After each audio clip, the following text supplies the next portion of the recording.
Thanks, Tyler, and thank you for tuning in to the Amherst Weekly Report.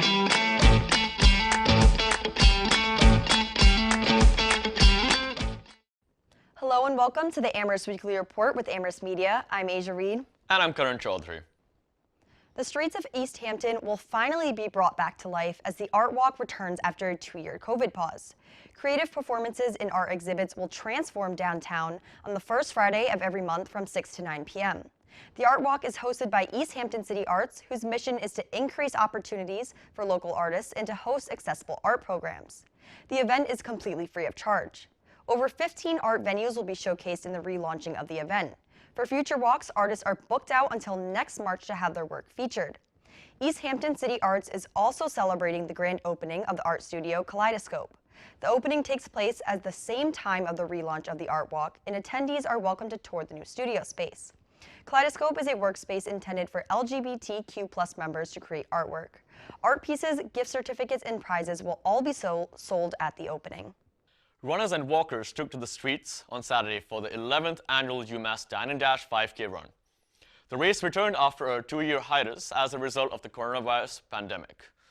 UMass Standing Services hosted the race to raise money for the Amherst Survival Center, which provides local residents with food, clothing, and healthcare as a result of volunteer efforts. A fun run for children ages 8 and under began at 10 a.m., while the regular length race began at 11. 11:30 marked the beginning of the award ceremony, with the top 3 finishers in each gender category were awarded. The races culminated in a lunch courtesy of UMass Standing that all participants got to enjoy. UMass Standing has raised $50,000 for the Amherst Survival Center through the donations of runners and walkers. Since the beginning of the pandemic, the Survival Center has focused on meeting the food and nutrition needs through various programs. The center offers free hot meals to go, along with produce and baked goods from local farms and stores. Also offered is grocery pickup and delivery services. To learn more, you can visit amherstsurvivalcenter.org. The Unseen Labor Embroidery exhibition is now on display until May 6th at the Science and Engineering Library at UMass Amherst. The library community project was created by metadata librarian Ann Cardos. The purpose of the exhibit is to display the stories about libraries and the work that metadata librarians do, which is often unseen.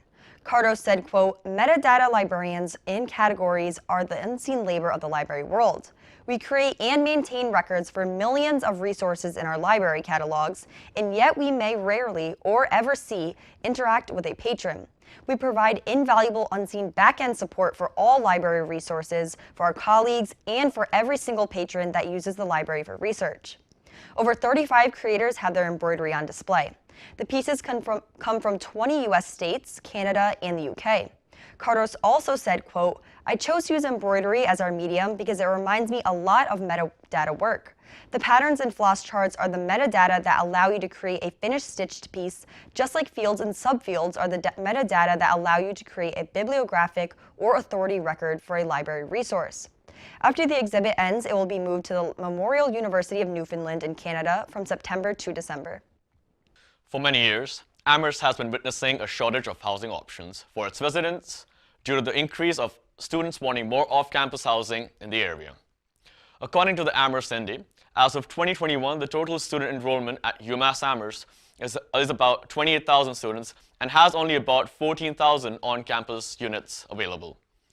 This has resulted in more students having to look for housing in Amherst or in other surrounding areas, leading to greater demand and higher prices.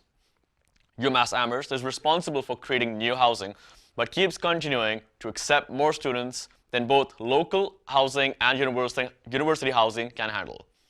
According to a 2021 report by UMass's own Donahue Institute, Hampshire County and other neighboring towns need more than 2,000 units to keep up with the demand. In order to cover the gaps for funding and offset costs, UMass has enrolled more students than the available housing can accommodate. UMass's continued over-enrollment is due to the insufficient funding from the Commonwealth of Massachusetts. Beyond UMass's housing crisis, the people of Amherst and throughout Pioneer Valley are struggling to find affordable housing. This is because UMass students are pricing them out of their homes and competing with them for their basic needs and amenities. In order to ensure more housing and help locals solve their own housing shortages, and UMass will need to provide more housing options for its student population. Amherst should make apartments more affordable than single-family homes and allows for smaller lots, two-family and multi-family houses and apartments. Collaboration with existing house-oriented groups such as Amherst Community Connections and the Amherst Housing Authority would also be beneficial to solve this problem. UMass plans to finish a $200 million replacement housing for graduates and undergraduates in fall 2022 and fall 2023. This past Friday was the People's Science Fair on Goodell Lawn at UMass. It was a diverse showcase of the efforts by Western Mass residents to utilize STEM for social, environmental, economic, and cultural justice. Participants ranged from campus-based researchers to grassroots organizers to students activists who brought various projects to their tables. These included topics such as sustainable agriculture, demilitarization, climate action, health equity, science education, and activism, and so much more. Visitors at the fair included college students, faculty and staff, as well as community members and organizers, K-12 students, and many others interested in justice-oriented STEM. Two high school students, Gabriela Mojeca and Jasmine Ortega, from Liberta's Academy Charter School in Springfield, visited the fair with classmates on Friday. Among many projects, they expressed interest in the various bugs and insects that Hampshire College entomologist Professor Brian Schultz was showcasing.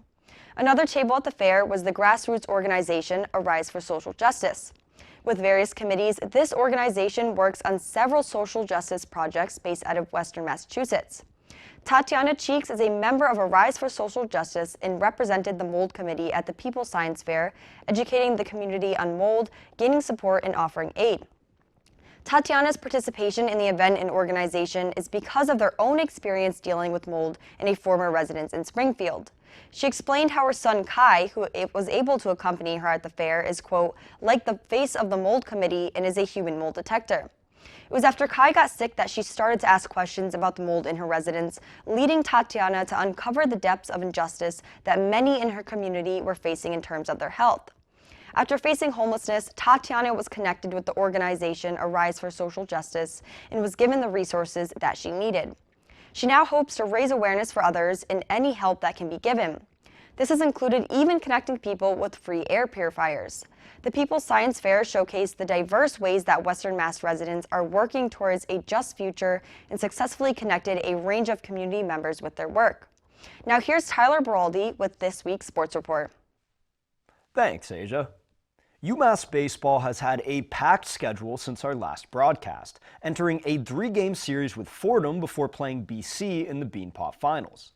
The Minutemen would sweep Fordham in a triplet of closely contested contests, most recently winning 7-5 and 8-7 in a doubleheader on Sunday to bring their conference record up to 5-1. Drew DiMartino led the way in the earliest matchup with 3 RBI, including a 2-run homer, while Will McLean and Cole Hebel led the next, with each getting 2 hits. As previously mentioned, the Minutemen would then travel to Brighton to play BC in the Beanpot Finals, where they would fall 10-14. Despite the loss, many UMass players had great performances, as Cole Hebel, Drew DiMartino, Will McLean, and Dylan Judd all contributed 2 runs apiece. Their next matchup will be against UMass Lowell tonight at 3 p.m. before facing Rhode Island in another 3-game A10 series, traveling Friday through Sunday. The team currently stands at 14-10-1, and they will hope to continue their stretch of success within the A10 conference. Amherst College baseball has once again not fared nearly as well, losing 3 of their last 4 games. In a 3-game series against Hamilton, the Mammoths would get crushed 7-16 and 3-13 before losing in a more competitive fashion 5-7 on Sunday. Following this string of defeats, they found a way to taste victory for the first time in weeks, taking down Solway Regina 6-5.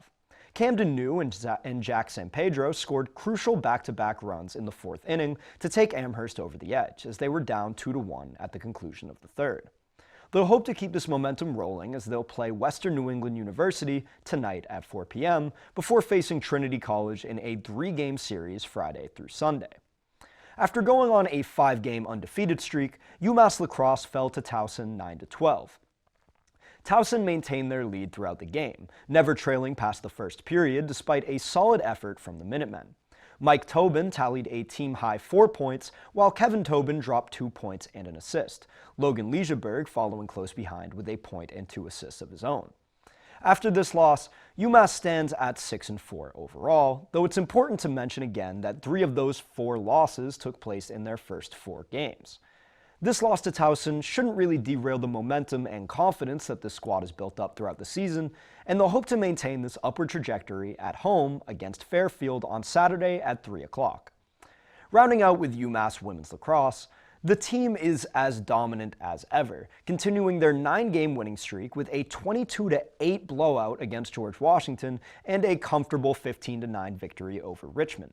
The team seems absolutely unstoppable at the moment, perched atop the A10 standings following their display on Sunday. Maddie Maloney, Kelly Mara, and Kendra Harbinger were a wrecking crew on the field, combining for 10 of the team's goals and single-handedly outscoring Richmond. The squad is undefeated in their conference, and with their remaining stretch of games all being against A10 rivals, it's reasonable to expect that this fact will remain true. Their next matchup will be against LaSalle University on the road on Thursday, April 14th, before playing St. Joseph's that Saturday at noon. Back to you, Asia. Thanks, Tyler. On next week's AWR, we'll get to hear from field correspondent Olivia Capriati about the developing community gardens in Amherst. The sites will be located at Amethyst Conservation Area and Fort River Farm starting in early June. Thank you for tuning in to the Amherst Weekly Report with Amherst Media. I'm Asia Reed. And I'm Karan Chaudhary. We'll see you again at the same time next week.